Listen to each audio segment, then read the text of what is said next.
Hello, my name is Joseph Oler. I work with Hoy Din, Jordan Forstel, Luis Sandoval, and Dr. Namboy. Our project is dietary sensing via gustatory pathway using EEG wearable device. Now, the device in question was developed by our professor and is pictured here, and it measures microvoltages in the surrounding tissues.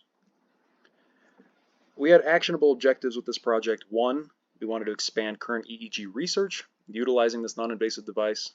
Current research can differentiate between sweet and salty flavors. We just wanted to expand on that.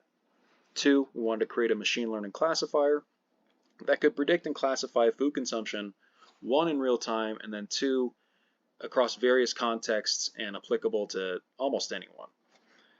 And then three, we wanted to increase access to healthcare services, primarily for those where traditional monitoring could be bulky, it could be expensive, it could require specialized training, or someone to operate it for you.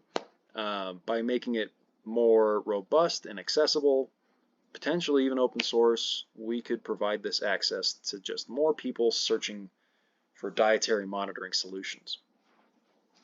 Now, we started by mixing several things with water, holding those in our mouths, and then measuring the data for a minute.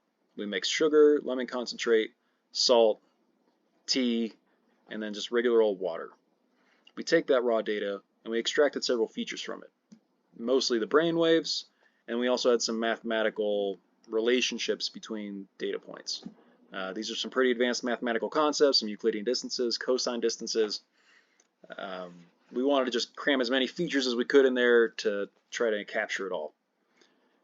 The machine learning method we used was a random forest classifier using 1,000 trees, which means that there were 1,000 different little models that then averaged all of their guesses together to give us the final result.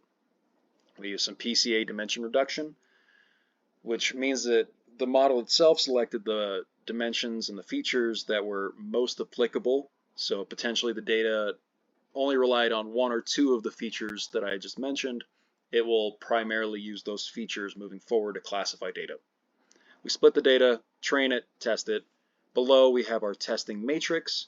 This diagonal line shows the correctly predicted values. Bitter flavors were predicted with an 82% accuracy. Salty flavors were predicted with a 51% accuracy.